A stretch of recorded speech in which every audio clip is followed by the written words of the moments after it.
வேதம் வாசிப்போம். தினம் ஒரு அதிகாரம். புதிய ஏற்பாடு. மத்தேயு எழுதின சுவிசேஷம். அதிகாரம் 27. விடியற்காலமான போது சகல பிரதான ஆசாரியரும் ஜனத்தின் மூப்பரும் இயேசுவை கொலை செய்யும்படி அவருக்கு விரோதமாக ஆலோசனை பண்ணி அவரைக் கட்டி கொண்டு போய் தேசாதிபதியாகிய பொந்தியு பிலாத்துவினிடத்தில் ஒப்புக் கொடுத்தார்கள். அப்பொழுது அவரைக் காட்டிக் கொடுத்த யூதாஸ் அவர் மரணாக்கினைக்குள்ளாக தீர்க்கப்பட்டதைக் கண்டு மனஸ்தாபப்பட்டு அந்த 30 வெள்ளிக்காசை பிரதான ஆசாரியத்திடத்திற்கும் மூப்பரிடத்திற்கும் திரும்பக் கொண்டு வந்து, குற்றமில்லாத இரத்தத்தை நான் காட்டிக் கொடுத்ததினால் பாவஞ்செய்தேன் என்றான். அதற்கு அவர்கள், எங்களுக்கென்ன, அது உன்பாடு என்றார்கள். அப்பொழுது அவன் அந்த வெள்ளிக்காசை தேவாலயத்திலே எறிந்துவிட்டு புறப்பட்டுப் போய் நான்று கொண்டு செத்தான். பிரதான ஆசாரியர் அந்த வெள்ளிக்காசை எடுத்து, இது இரத்த கிரயமானதால் காணிக்கை பெட்டியிலே இதை போடலாகாதென்று சொல்லி ஆலோசனை பண்ணின பின்பு அந்நியரை அடக்கம் பண்ணுவதற்கு குயவனுடைய நிலத்தை அதனாலே கொண்டார்கள். இது நிமித்தம் அந்த நிலம் இந்நாள் வரைக்கும் இரத்த நிலம் எண்ணப்படுகிறது. இஸ்ரவேல் புத்திரரால் மதிக்கப்பட்டவருக்கு கிரயமாகிய 30 வெள்ளிக்காசை அவர்கள் எடுத்து, கர்த்தர் எனக்கு கற்பித்தபடி குயவனுடைய நிலத்திற்காக அதை கொடுத்தார்கள் என்று எரேமியா தீர்க்கதரிசியினால் உரைக்கப்பட்டது அப்பொழுது நிறைவேறிற்று. இயேசு தேசாதிபதிக்கு முன்பாக நின்றார். தேசாதிபதி அவரை நோக்கி, நீ யூதருடைய ராஜாவா என்று கேட்டான். அதற்கு இயேசு, நீர் சொல்லுகிறபடிதான் என்றார். பிரதான ஆசாரியரும் மூப்பரும் அவர்மேல் குற்றஞ்சாட்டுகையில் அவர் மாறுத்தரம் ஒன்றும் சொல்லவில்லை.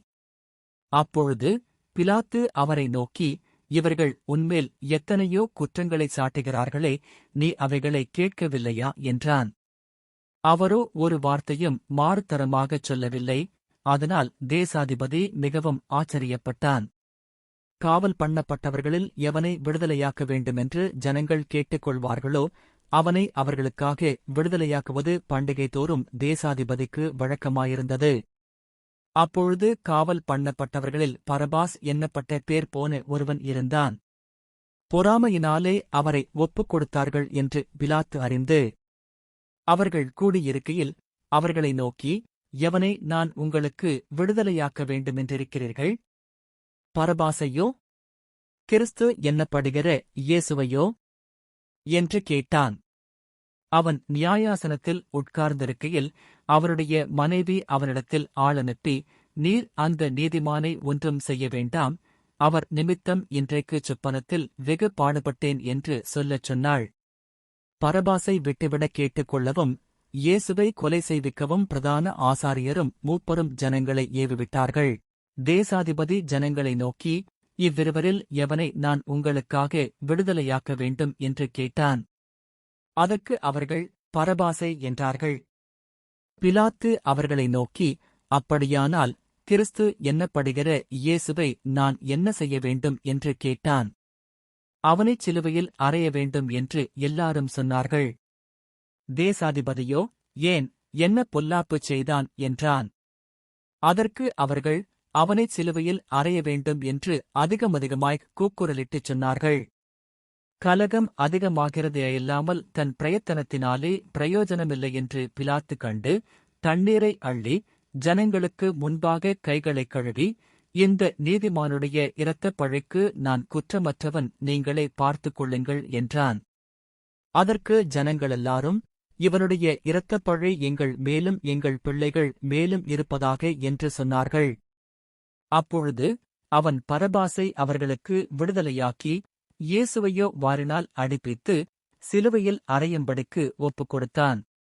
அப்பொழுது தேசாதிபதியின் போர்ச்சேவகர் இயேசுவை தேசாதிபதியின் அரமனையிலே கொண்டு போய் போர்ச்சேவகரின் கூட்டம் முழுவதையும் அவரிடத்தில் கூடிவரச் செய்து, அவர் வஸ்திரங்களைக் கழற்றி சிவப்பான மேலங்கியை அவருக்கு உடுத்தி, முள்ளுகளால் ஒரு முடியைப் பின்னி அவர் சிரசின்மேல் வைத்து, அவர் வலதுகையில் ஒரு கோலைக் கொடுத்து, அவர் முன்பாக முழங்கார்படியிட்டு, யூதருடைய ராஜாவே வாழ்க என்று அவரை பரியாசம் பண்ணி அவர்மேல் துப்பி அந்தக் கோலை எடுத்து அவரை சிரசில் அடித்தார்கள். அவரை பரியாசம் பண்ணின பின்பு அவருக்கு உடுத்தின மேலங்கியைக் கழற்றி அவருடைய வஸ்திரங்களை அவருக்கு உடுத்தி அவரை சிலுவையில் அறையும்படி கொண்டு போனார்கள்.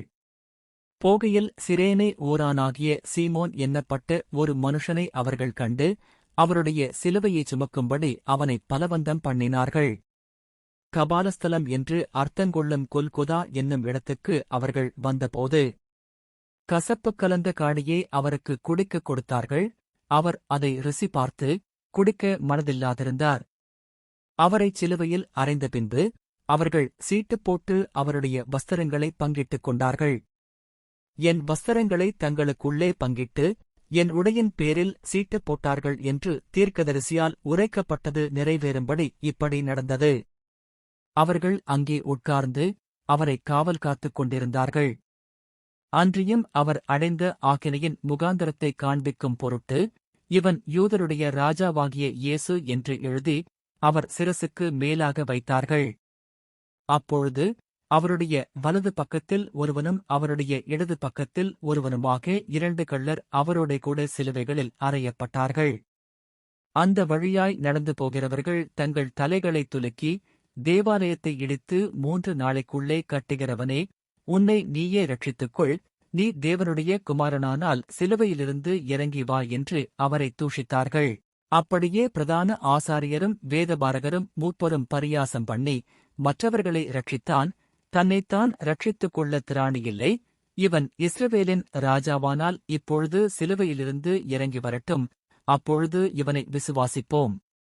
தன்னை தேவனுடைய குமாரனென்று சொல்லி தேவன்மேல் நம்பிக்கையாயிருந்தானே, அவர் இவன்மேல் பிரியமாயிருந்தால் இப்பொழுது இவனை இரட்சிக்கட்டும் என்றார்கள்.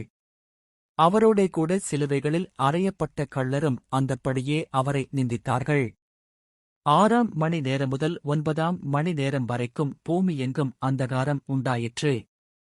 9 மணி நேரத்தில் இயேசு, ஏலி ஏலி லாமா சபக்தானி என்று மிகுந்த சத்தமிட்டு கூப்பிட்டார். அதற்கு என் தேவனே, என் தேவனே, ஏன் என்னை கைவிட்டீர் என்று அர்த்தமாம். அங்கே நின்றவர்களில் சிலர் அதைக் கேட்டபொழுது இவன் எலியாவை கூப்பிடுகிறான் என்றார்கள். உடனே அவர்களில் ஒருவன் ஓடி கடற்காளானை எடுத்து காடியில் தோய்த்து அதை ஒரு கோலில் மாட்டி அவருக்கு குடிக்கக் கொடுத்தான். மற்றவர்களோ, பொறு, எலியா இவனை இரட்சிக்க வருவானோ, பார்ப்போம் என்றார்கள். இயேசு மறுபடியும் மகாசத்தமாய்க் கூப்பிட்டு ஆவியை விட்டார். அப்பொழுது தேவாலயத்தின் திரைச்சீலை மேல் தொடங்கி கீழ்வரைக்கும் 2ஆக கிழிந்தது. பூமியும் அதிர்ந்தது, கன்மலைகளும் பிளந்தது, கல்லறைகளும் திறந்தது. நித்திரை அடைந்திருந்த அநேக பரிசுத்தவான்களுடைய சரீரங்களும் எழுந்திருந்தது. அவர் உயிர்த்தெழுந்த பின்பு இவர்கள் கல்லறைகளை விட்டு புறப்பட்டு பரிசுத்த நகரத்தில் பிரவேசித்து அநேகருக்கு காணப்பட்டார்கள். 100க்கு அதிபதியும் அவனோடே கூட இயேசுவை காவல் காத்திருந்தவர்களும் பூமியதிர்ச்சியையும் சம்பவித்த காரியங்களையும் கண்டு மிகவும் பயந்து, மெய்யாகவே இவர் தேவனுடைய குமாரன் என்றார்கள். மேலும் இயேசுவுக்கு ஊழியஞ்செய்யும்படி கலிலேயாவிலிருந்து அவரோடே வந்திருந்த அநேக ஸ்திரீகள் அங்கே தூரத்திலே நின்று பார்த்துக் கொண்டிருந்தார்கள்.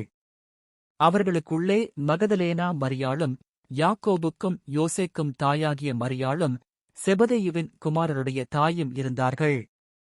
சாயங்காலமான போது இயேசுவுக்குச் சீஷனும் ஐசுவரியவானுமாயிருந்த யோசேப்பு என்னும் பேர் கொண்ட அரிமத்தியா ஊரானாகிய ஒரு மனுஷன் வந்து பிலாத்துவினிடத்தில் போய் இயேசுவின் சரீரத்தைக் கேட்டான். அப்பொழுது சரீரத்தைக் கொடுக்கும்படி பிலாத்து கட்டளையிட்டான். யோசேப்பு அந்தச் சரீரத்தை எடுத்து துய்யதான மெல்லிய துப்பட்டியிலே சுற்றி தான் கன்மலையில் வெட்டியிருந்த தன்னுடைய புதிய கல்லறையிலே அதை வைத்து கல்லறையின் வாசலில் ஒரு பெரிய கல்லை புரட்டி வைத்துப் போனான். அங்கே மகதலேனா மரியாளும் மற்ற மரியாளும் கல்லறைக்கு எதிராக உட்கார்ந்திருந்தார்கள். ஆயத்த நாளுக்குப் பின்னான மறுநாளிலே பிரதான ஆசாரியரும் பரிசேயரும் பிலாத்துவினிடத்தில் கூடிவந்து, ஆண்டவனே, அந்த எத்தன் உயிரோடிருக்கும்போது 3 நாளைக்குப் பின் எழுந்திருப்பேன் என்று சொன்னது எங்களுக்கு ஞாபகமிருக்கிறது. ஆகையால் அவனுடைய சீஷர்கள் இராத்திரியிலே வந்து அவனைக் களவாய்க் கொண்டு போய் மரித்தோரிலிருந்து எழுந்தானென்று ஜனங்களுக்குச் சொல்லாதபடிக்கும், முந்தின எத்தைப் பார்க்கிலும் பிந்தின எத்து கொடிதாகாதபடிக்கும் நீர் 3 நாள் வரைக்கும் கல்லறையை பத்திரப்படுத்தும்படி கட்டளையிட வேண்டும் என்றார்கள். அதற்கு பிலாத்து, உங்களுக்கு காவல் சேவகர் உண்டே, போய் உங்களால் கூடிய மட்டும் பத்திரப்படுத்திக் கொள்ளுங்கள் என்றான். அவர்கள் போய் கல்லுக்கு முத்திரை போட்டு காவல் வைத்து கல்லறையை பத்திரப்படுத்தினார்கள். ஆமென். கர்த்தருடைய ஆசீர்வாதம் உங்கள் மேல் இருப்பதாக.